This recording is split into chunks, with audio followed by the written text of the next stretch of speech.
ఆ ముక్కలన్నీ ఏరుతుండగా దాంట్లో ఒక కన్ను దొరకద్ది. ఆ కన్నును బట్టి తర్వాత ముక్కు, తర్వాత మళ్ళీ రెండో కన్ను, అలా ఆకాశం మీద పక్షిలాగా ఎరుగుతున్నాడు మనిషి. ఎంత కష్టపడాలా. తర్వాత నీళ్లలో పోయి ఒక చేపలాగా ఈత కొట్టి నీళ్లలో తిరుగుతున్నాడు మనిషి. కానీ ఒకసారి టీచరు వాళ్ళ స్టూడెంట్లందరినీ జమ చేసి ఏం చెప్తాడంటే, పిల్లకాయలారా మీరందరూ కలిసి ఒక వరల్డ్ మ్యాప్ తయారు చేసుకొని రండి. స్టూడెంట్లందరూ కృషి చేసి భలే కష్టపడి ప్రయత్నించి రంగుల్లో వరల్డ్ మ్యాప్ తయారు చేస్తారు. వరల్డ్ మ్యాప్ తయారు చేయడానికి కొంచెం టైం పడుద్ది. భలే కష్టపడతారు పిల్లకాయలు. రంగులుగా ఆ వరల్డ్ మ్యాప్ తయారు చేయడానికి మా టీచరు చాలా సంతోషపడతాడు, మాకు బేష్ అంటాడు, మేము చేసిన పనికి మాకు సంతోషపడి మాతో చాలా ప్రేమగా ఉంటాడని చెప్పి వాళ్ళు చాలా కష్టపడి ఆ మ్యాప్ ని తయారు చేస్తారనమాట. మ్యాప్ ని తయారు చేసుకుని తీసుకుపోయిన తర్వాత పిల్లకాయలందరూ మా టీచర్ గారు సంతోషం పడతారంటారు అనుకుంటారు వాళ్ళు. కానీ ఏం జరగద్దంటే అది తీసుకుపోగానే టీచరు ఆ వరల్డ్ మ్యాప్ ని పట్టుకొని మొత్తం చింపి ముక్కలు చేసి ముందేస్తాడు అనమాట. పిల్లకాయలందరికీ స్టూడెంట్లందరికీ చాలా బాధ కలగద్ది. ఏందిరా మేము ఇంత కష్టపడి మ్యాప్ తయారు చేసిన తర్వాత సార్ మమ్మల్ని మీరు చేసిన చాలా మంచి పని చేశారా, భలే బాగా తయారు చేశారా అని చెప్పాల్సింది పోయి చింపి ముక్కలు చేసేసాడు అని చెప్పి బాధపడతా ఉంటారనమాట. తర్వాత వెంటనే మళ్ళీ టీచర్ ఏం చెప్తాడంటే, నేను చేసిన ముక్కలన్నిటినీ మళ్ళీ జమ చేసి మళ్ళీ మీరు వరల్డ్ మ్యాప్ తయారు చేయాలి, రెండో తయారు చేయకూడదు, దాన్నే తయారు చేయాలి. బాధపడతారు. టీచర్ని ఎదుటుగా సమాధానం చెప్పలేక, సార్ మా వల్ల కాదని చెప్పలేక వాళ్ళు లోపల బాధపడతా అందరు కూర్చొని ఆ ముక్కలన్నీ జమ చేస్తారనమాట. ఆ ముక్కలన్నీ ఏరుతుండగా దాంట్లో ఒక కన్ను దొరకద్ది. ఆ కన్నును బట్టి తర్వాత ముక్కు, తర్వాత మళ్ళీ రెండో కన్ను, అలాగా మనిషి శరీరం అంతా జమ చేస్తారనమాట. జమ చేసిన తర్వాత కొంచెం కూడా గ్యాప్ లేకుండా, కొంచెం కూడా సందు లేకుండా చాలా అందంగా మనిషి రూపాన్ని తయారు చేస్తారు. తర్వాత మొత్తం తయారు చేసిన తర్వాత వాళ్ళు తిప్పి చూడంగానే వరల్డ్ మ్యాప్ కరెక్ట్ గా వచ్చేసి ఉంటది అనమాట. మొత్తంగా జాయింట్లు కనపడకుండా వాళ్ళు చాలా కష్టపడి మనిషి రూపాన్ని తయారు చేస్తారు. అటుపక్క తిప్పి చూస్తే ఆ మ్యాప్ లో అంతా వరల్డ్ మొత్తం కొంచెం కూడా తగ్గకుండా పూర్తిగా మ్యాప్ వచ్చేస్తుంది అనమాట.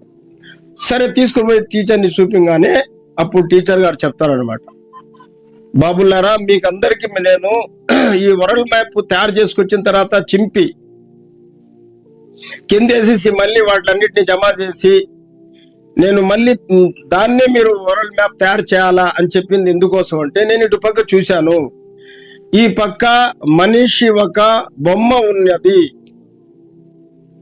నేను అన్నింటి ముక్కలు ఎందుకు చేశానంటే, మనిషి కుదిరిపోయాడా సర్వము కుదిరిపోయినట్టుగే, మనిషి చెడిపోయాడా సర్వము చెడిపోయినట్టుగా ఆ స్టూడెంట్లకు అర్థమైందనమాట.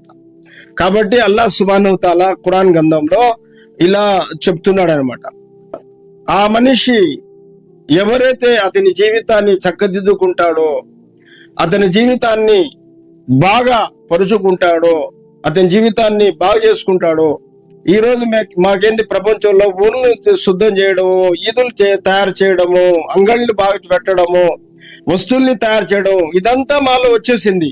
కానీ అఫ్సోస్ ఏంటంటే మనిషిగా తయారు కావడానికి సిద్ధంగా లేడనమాట.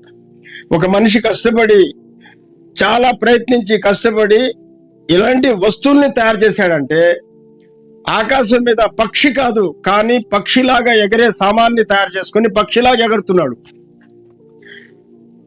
నీళ్ల లోపల చేపల లాంటి ఒక వస్తువుల్ని తయారు చేసుకొని చేపల్లాగా నీళ్లలో ఈత కొడుతున్నాడు. కానీ అది చేప కాదు, మనిషి. పైన ఎగిరేవాడు పక్షి కాదు, మనిషి. ఎన్ని కష్టపడి వస్తువుల్ని తయారు ఆకాశం మీద పక్షిలాగా ఎరుగుతున్నాడు మనిషి. ఎంత కష్టపడాలా. తర్వాత నీళ్లలో పోయి ఒక చేపలాగా ఈత కొట్టి నీళ్లలో తిరుగుతున్నాడు మనిషి. కానీ బాధాకరమైన విషయం ఏంటంటే మనిషిలాగా తయారు కావడానికి ప్రయత్నించడం లేదు. కాబట్టి పెద్ద పెద్ద మహాత్ములు అల్లాతో ఏం దువా చేస్తున్నదంటే, అల్లా ముझे ఇన్సాన్ బనా, అల్లా నన్ను మానవుడిగా నువ్వు పుట్టించావు, నేను మానవుడిగా తయారు కావడానికి, మానవుడిగా నీ దృష్టిలో మానవుడిగా నేను ఉండడానికి నాకు అల్లా నన్ను మానవుడిగా జీవించే భాగ్యాన్ని ప్రసాదించుగాక అని చెప్పి దువా చేస్తున్నది అనమాట. హదీస్ లో ఏముందంటే, జంతువుకి మానవుడికి తేడా ఏంటంటే, జంతువు తిని సంతోషపడద్దు అనమాట, మానవుడు తినిపించి సంతోషపడాల. మా ద్వారా ఇతరులకి లాభం జరగాల. హజరత్ ముహమ్మదు రసూలుల్లాహ్ సల్లల్లాహు అలైహి వసల్లం కారుణ్యమూర్తి, జగత్ ప్రవక్త, మహాప్రవక్త, అందరి ప్రవక్త, అంతిమ ప్రవక్త హజరత్ ముహమ్మద్ సల్లల్లాహు అలైహి వసల్లం గారు ఇలా బోధిస్తున్నారు. సర్వ ప్రపంచంలో ఉన్న జీవరాశులన్నీ ఆ అల్లాహ్ సృష్టించినవే.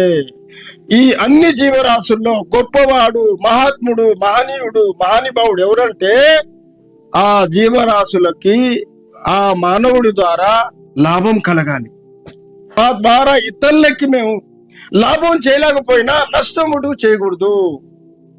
అల్లా తాలా దువా చేద్దాం కి అల్లా తాలా మమ్మల్ని అందరికీ ఒక మానవుడిగా, మంచి వ్యక్తిగా జీవితం గడిపే భాగ్యాన్ని అల్లా మాకు ప్రసాదించుగాక.